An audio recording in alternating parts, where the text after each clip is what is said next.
we had quite the weekend on our adventure ride. Then he got lost, ended up with a flat tire. Went looking for him, and then I got a flat tire. Is a Supermoto a good first bike?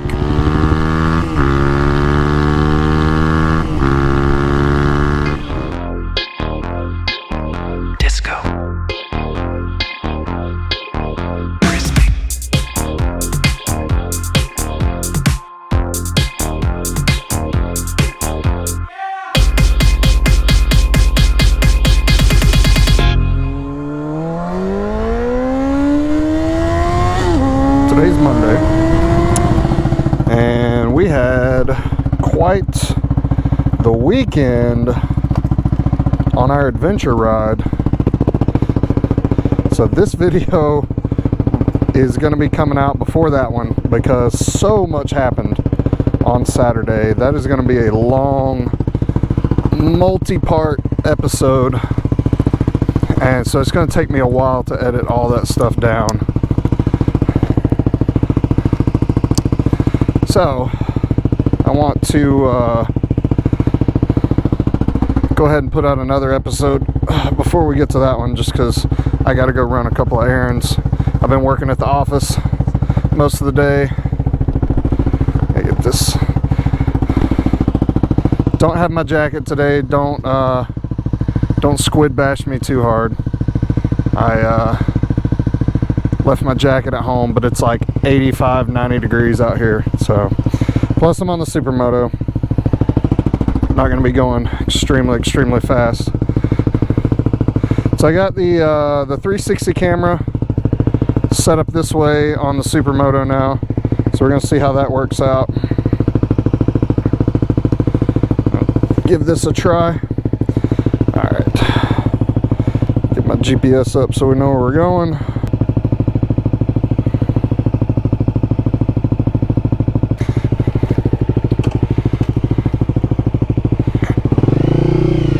I don't know how this view is going to be with the 360, but we're going to try it out anyways. So, alright.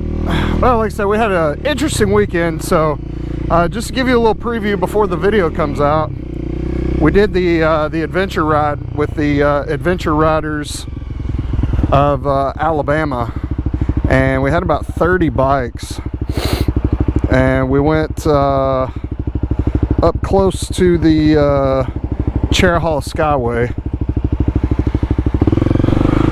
and just hit some dirt roads,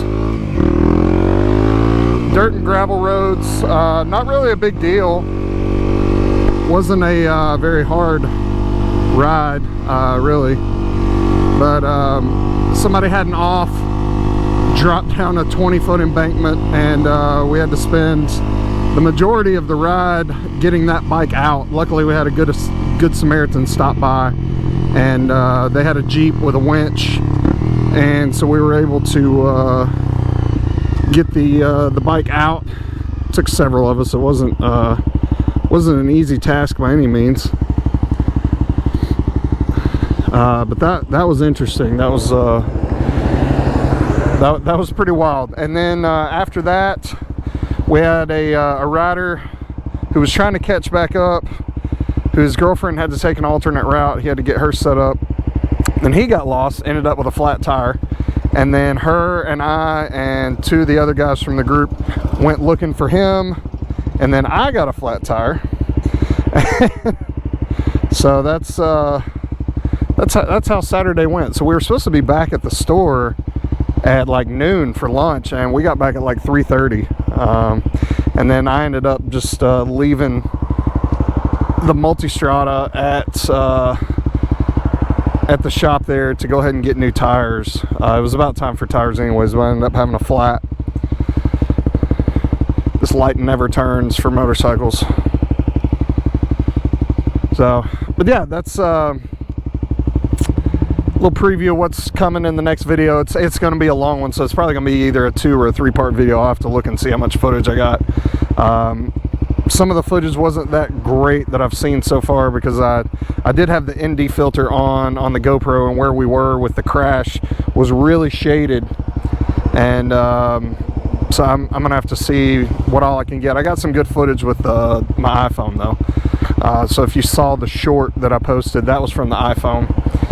But we'll see. So, but anyways, so topic for today, what I wanted to talk about is a Supermoto a good first bike?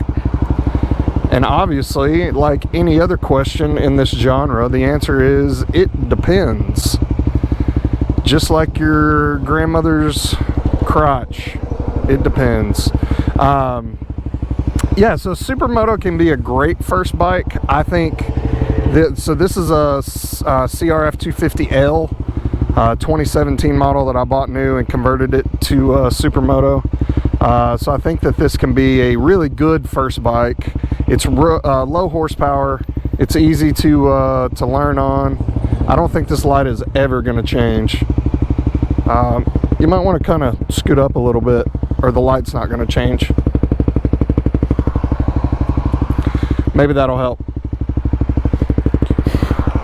She got it. She knew what was going on. But yeah, so this little 250 would be a great first bike if you can touch the ground on it. So the problem with some and most Supermotos is they are a little tall because they're based on dual sports and dirt bikes. But the benefit when you go to a Supermoto wheel and tire setup is it does drop the bike down a couple of inches. So I'm 5'10", 5'11", depends on how compressed my spine is that week. I can flat foot this bike really, really easy in the Supermoto setup. I do not have a lowering link on this. This is the factory suspension. But I can flat foot this now, and that's before compressing the really spongy suspension on this thing down. But when it was set up as a dual sport, I would struggle to kind of get both heels down. So these are a little bit taller bikes, just right out of the box. But like I said, once you set it up in Supermoto form, the smaller wheels do kind of set it down, going to a 17 or 18 inch wheel. So that helps if you're, I mean, if you're like 5'7" and up, you should be good on this. Plus it's a dirt bike. I mean, it weighs like 300 pounds. It's not like you can't do 1 foot down at a stoplight, just like you would on like a motocross bike or something. But especially if you grew up riding dirt bikes, I mean, a Supermoto is great. It's not, and I'm talking like 250, 300 Supermotos. Obviously, I'm not talking about like a KTM 690 or a 701 or a 500 EXC or something like that. We're talking like entry-level dual sports, even like a DRZ 400, being an older, it's a 400, but it's an older bike, still carbureted. They're not making that much power. I mean, I think even, like, correct me if I'm wrong, but I think even like tuned and with modifications and stuff, they're still only making like 30 horsepower. So it's not something that's going to get you in trouble real quick, and they're going to be easy to learn on. They're cheap to buy. I mean, you can get you a good used Supermoto, a 250 or a 300 for like between $4,000 and $6,000. And then, you know, even the factory Supermotos, like the Kawasaki 300 SM, those are good little bikes as well. And so yeah, it's one of those things where it's like, it's a really good bike to learn on. They're very tempting to kind of hoonigan out on. Hooligan, whatever the word is. They're easy to want to rip around, jump over sidewalks and curbs and pop wheelies and do stoppies and stuff like that. I mean, that's what they're set up for. It is hard to not act a fool. But as you can see, I'm completely wringing this thing out, and ignore the speedometer. It doesn't work properly because of the re-gearing. So you're not going to really be breaking the law very easily, especially on the highway and stuff like that. So they're fun. They're great on gas. They're cheap to insure because they're dual sports. This thing gets like 70 miles to the gallon. It's only got like a 1.5 gallon tank, so you still only get like 100 miles per tank, but I mean, who cares? So I mean, this thing, I changed all the plastics over on it because it had the white and the red from Honda. So they make a 250 SM somewhere over in Asia, and so I got those graphics, and then the headlight fairing for that, and then I got a Cherby's, I think that's how you say it, correct me if I'm wrong on that as well, front fender. And I really like that. I like the shorter fender on a Supermoto. I think it looks a lot better than the dirt bike looking fender. And then we did the Warp 9 wheels, and then the gearing I went up 2 in the back and down 1 in the front, I think. That's why the speedometer's off. So if it says 70, I think I'm actually going like 50. It's like a 70% of what the speedometer says. So that's, and it's just like, it's just fun. It's easy to ride. There's no electronic gizmos or gadgets on it. Like, it's got a fuel gauge on it. That's literally it. There's not even a gear indicator on it. You get a tach, a speedo, and a fuel gauge. That's literally it, and a clock that never works right. But it's cheap. They're so cheap, and it's a freaking Honda, so it's gonna run forever. The oil changes are cheap, the parts are cheap, but that's, you know, so who would a Supermoto not be a good beginner bike for? Maybe if you've never ridden any kind of dirt bike or dual sport, it may not be for you. If you're somebody that's going to be using your bike more for commuting, even right out of the gate, yeah, wind it out. Sorry, just riding a slow bike fast. That's what's fun. But yeah, if you're gonna be needing a bike to ride on the highway or to commute, or you're gonna need storage, even like a tank bag, like this is probably not the bike for you. If you don't like the looks, I mean, this really just gets confused with a dirt bike all the time. I mean, I get people asking me if this thing is legal. Can you ride that on the street? It's a dirt bike. Yes, it's legal. So maybe for somebody like that, or somebody that's just like really short, Supermoto would not be a good first bike.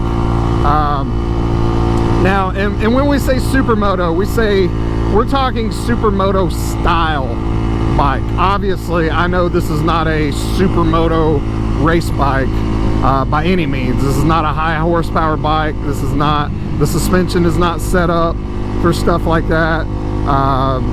I understand that. Those, like a true Supermoto bike, is definitely not gonna be something for a beginner. Would not put a beginner on a 300-pound dirt bike with 80 horsepower. That's a good way to loop yourself out. So when I'm saying Supermoto for like an entry level, I am talking Supermoto quote-unquote style of bike. And so with that being said, I am ready to upgrade to more of a true Supermoto. So I'm actually looking at the new Ducati Hypermono, the 698 Supermoto. So that's what I'm going to be looking for as my next bike.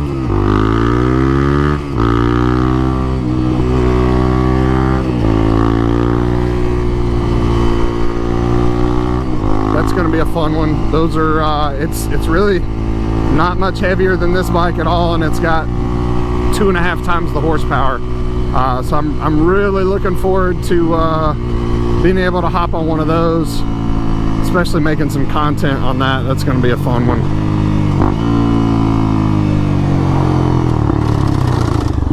Woo! Don't know what that was.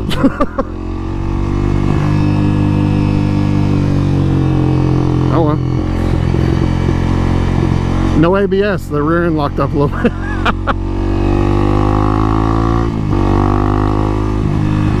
But yeah, so like, if it's your first bike, don't go get a 500 or a 690 or a 701 or the 698. Don't do that. That's not a good idea. But yeah, like a 250 conversion, a WR250 is a great bike to convert to a Supermoto. I definitely would not recommend converting a dirt bike to a street legal supermoto for your first bike, especially if you've never worked on a bike. If you're just learning, getting those, depending on what state you live in, getting those transferred over and legal and getting them tagged and everything is a complete pain in the ass. I would not recommend venturing into that with like a 250 or a 450. Yes, they're very low horsepower bikes, but they're momentum bikes. I mean, you can have so much fun on these things. Like, I actually had to put freaking peg sliders on this bike because I was dragging the pegs when I was riding in the twisties. You can really lay these things down, and I like to ride this. That's another question people have, is like, how do you ride a Supermoto in the twisties? Do you hang off the side, or do you stay on top of it and stick a foot out like you do on a dirt bike? It really depends on your speed and how tight the turns are and stuff. So like really tight technical stuff, I'll ride it more like a motocross bike. I'll stay up on top of the tank, I'll drop a leg down, let the bike kind of go where it needs to, dance around underneath me. If it's a long sweeping turn, I'll treat it more like a sport bike and kind of get off to the side. But I'm more comfortable riding it like a dirt bike, because that's what I've got more experience riding, and which is fun, because like this bike is not really fun on long sweeping fast turns because it's not a fast bike. So it's just not where it's happy. This bike is happy in hairpins and tight technical stuff. That first gear is too low on this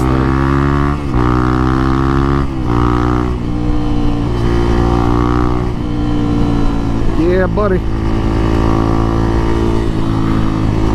So yeah, I mean, anything where you're going to be going more than like 40 or 50 miles an hour, this is not really, that's where it starts kind of getting a little boring on this thing, and you're getting left behind. There's some roads around here on the backside of Signal Mountain, going into Suck Creek. We're going up from the backside. It's really tight and technical, and this thing does really, really well there. But then once you get to the top, it makes a big 180, and then it just kind of opens up, and it just kind of flows through. And if I'm riding with anybody that's on a sport bike or anything with any kind of power, they just completely walk off and leave me there. But from the bottom of the mountain to that point, it's all Supermoto. So that's where this thing's happy. But yeah, so do not convert for your first bike. If later on you want to, and you want to deal with all that extra maintenance and stuff, I mean, that's fine. That's another thing to consider, and that's why I went with this bike, because of the maintenance on it. This is the same engine that's in a CBR 250, and so you only change the oil every 3,000 miles.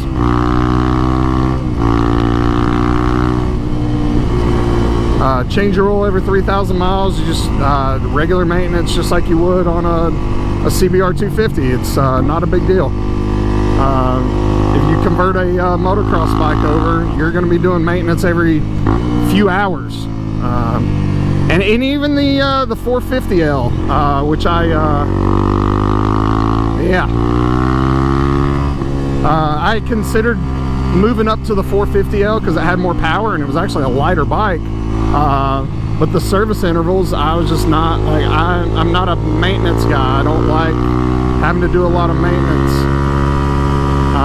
So if I can buy a bike that I only have to change the oil every 3,000 miles, that's what I'm going with.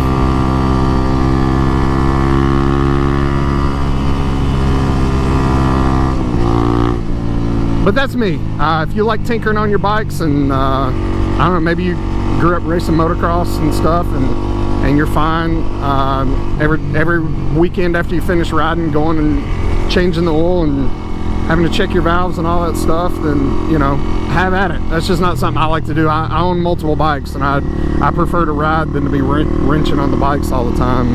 But I'm also not racing, so it's having a few extra horsepower Just not my thing, but it may be your thing. So I mean, I've had motocross bikes, and they're a lot to take care of. They're way faster, but this one is simple and easy. So, but yeah, that's kind of my position on the Supermoto stuff. Start with a 250 or a 300, just like a factory Supermoto or a factory dual sport, something that's already street legal. Like I said, this wasn't a Supermoto from the factory, but it was already street legal. So really all I had to do was change out the wheels, the tires, and the brake rotors. And like I said, I re-geared it to make it better. And then the exhaust on this thing, I've got a Two Brothers pipe, and I didn't want the kind of under-seat exhaust. So what we did was we took a header off of a CBR 250, which runs up underneath, and then we welded that onto the Two Brothers pipe there, so it comes out the back more like a sports bike would, which I think looks sick. I've gotten a ton of comments on it. That's one thing that sets this bike apart from all the other Supermotos around here. I'm the only one that I've seen that's got that style of exhaust. And I just want to thank this guy for completely ruining the only curvy road that I get to ride on today. So hats off to you, brother. It's always the way it seems to go, isn't it? But yeah, you can start with that, and then if you want to move up to like a 450 or a KTM 500, like an enduro style bike, and convert it over, even a DRZ with a little bit of engine work. A WR 450 is a good one. The CRF 450L is a good one. And then, you know, you've got like the creme de la creme, the 690s, the 701s, and now the 698 mono. Those are the big boys. Those bikes will... I'm really excited about getting one. I've been waiting for a while. I think I'm about to be to the point where I'm going to be able to sell off one of the bikes and go with that. So, but until then, I've got this little thing to play with. Probably going to keep this bike just because I've had it since it was brand new. I mean, I've had this bike for almost 8 years. Did all the work on it. It looks nothing like it did when I first bought it, and it's pretty unique, and it's worth more to me than it is for what I could sell it for used. I mean, it's a 2017. It's only got 6,400 miles on it, and it's been pretty well kept up. It's been kept in the garage all its life, in the kitchen, then the laundry room, then the garage, now back to another laundry room. Because I've got too many bikes, I have to store them in different places. But yeah, so I'm probably going to have the Hypermono, and then also have this bike as well. And then, you know, if I've got somebody, if we're wanting to get footage where I need somebody to help me out, put a camera on a bike next to me to get some rolling footage or something, this is a perfect bike for that. Setting cameras up on it and stuff. And I'm not really afraid of letting one of my camera guys ride this or something like that, because, you know, if they drop it, it's a dirt bike. It's not a huge issue. So yeah, I'll probably have both. I'll have the big Supermoto and then the little baby brother Supermoto. Plus, this would be a great bike to teach somebody to learn on. Be hard pressed to find a better beginner bike if you can touch the ground, in my opinion. It's very unintimidating. I mean, a bike that weighs 300 pounds and has 28 horsepower, but also is fun to ride. Like, this is, if you're looking for your first bike or your second bike, and let's be honest, we're guys and we all have egos. If you're concerned about what people are going to think about you or say to you, which that never happens anyways, but just for your peace of mind, if you're worried about what other riders are going to think about your quote-unquote low horsepower beginner bike or your girl bike or whatever, get you a freaking Supermoto. Nobody ever talks crap about a Supermoto because they're fun, and you can ride the ever-living stink out of them, and they look super cool and they sound cool, and nobody ever has... I mean, I've ridden this to freaking bike night with a group of nothing but Harley riders that I ride with during the summer. Like, I've brought up the back of the pack on this thing with a bunch of Harleys, and everybody just gets a kick out of it. I mean, it's like it's on the same level as a Grom, you know. It's like, and if you're not acting like a complete douche nozzle while you're riding it, people think it's cool. Groms get a bad rap just because, you know, guys, I won't even get into that, but it's a whole different world there. But this bike, man, like, everybody loves this bike. Like, kids love this bike, Harley guys love this bike, because I mean, most Harley guys grew up riding dirt bikes too, or they even own dirt bikes.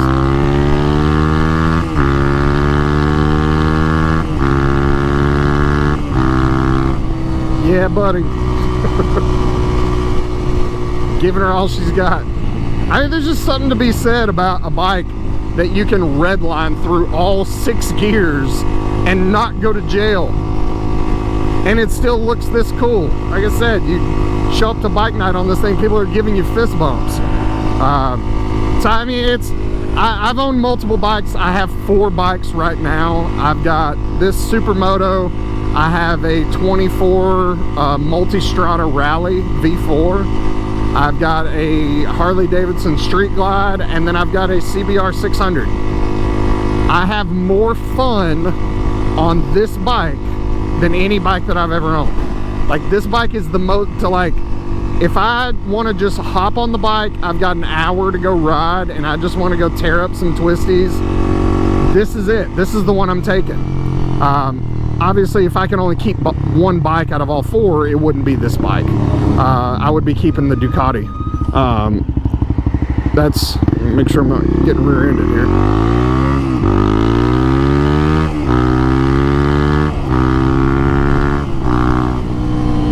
Yeah, if I'm keeping one bike, I'm sticking with the Ducati all day. I mean, that's our travel bike, that's our 2-up bike.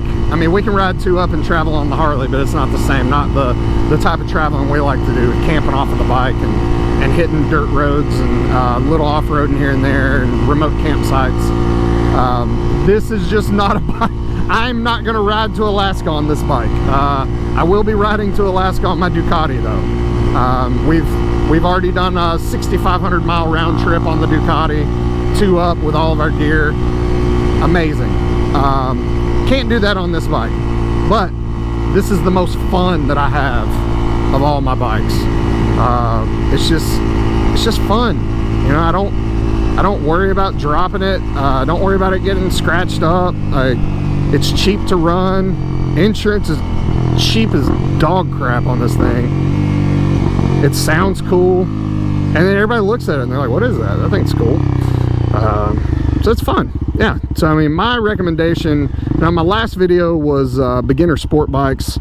I don't really recommend beginning on a sport bike. If you've never ridden a bike before and you want something cool that you can keep for a while and not feel like you have to upgrade real quick, and something that's not going to get you in a lot of trouble, it's not going to attract a lot of attention from the cops. I mean, around here, this looks like a dual sport riding down the road. We're in Georgia and Southeast Tennessee. Like, they just think it's a dual sport. It doesn't attract a lot of attention from the police, and so like, it's kind of an under the radar type bike. And yeah, if you're wanting something fun and cool and cheap, and man, it's hard to go wrong with a Supermoto. I push a lot of people that are looking for their first street bike to either a Supermoto or a dual sport, and those are the reasons why. I'll stand by that for a while. They're just hard to beat. They're great all around bikes, and they're just so much fun.